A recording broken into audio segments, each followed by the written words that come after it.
আমরা ফেডারেশন করবো শুধু বলেছি, তাদেরকে ঘুরতে গেছিলাম, ভিজিট করার পরে তাদেরকে বললাম আমি আপনাদের সঙ্গে আছি, আপনারা আসুন।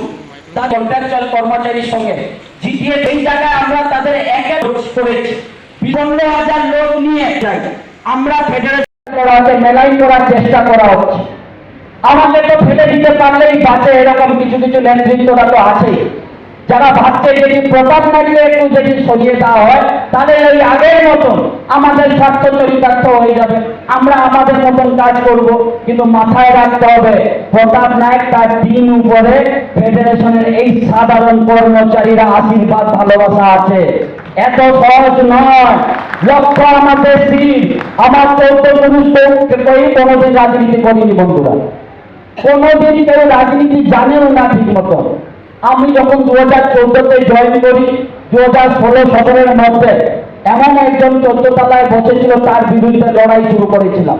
যে কি 14 তলায় বসে আছে আর 14 তলা যখন নিচে নামছে 13 ফ্লোরে ম্যাডামের বিরোধিতা করছে, আমরা তার বিরুদ্ধে লড়াই করেছিলাম। লড়াই করতে করতে পরিস্থিতি এনে এই জায়গায় পৌঁছিয়েছে। আমি কোনোদিন জানি না যে আমি রাজ্যের নেতা হব, আমি কোনোদিন ভাবিনি।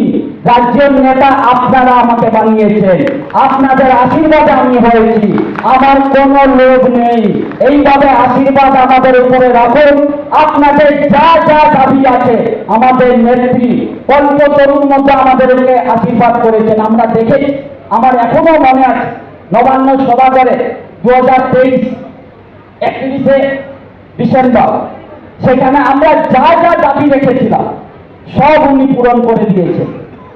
উনি কর্মচারী দরদি, আমাদেরকে পৌঁছাতে আগে কি হচ্ছিল, সঠিক জায়গায় কথা পৌঁছাচ্ছিল না।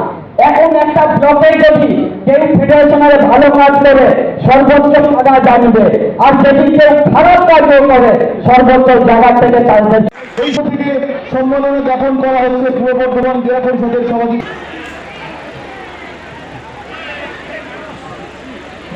খুব বিজি শিডিউলের মধ্যে আজকে উনি আমাদের সময় দিয়েছেন, খুব দু চার কথায় সুন্দরভাবে অর্গানাইজ করেছে। আমি ফেডারেশনের জেলা কমিটির সকল কর্মকর্তাকে ধন্যবাদ জানাই।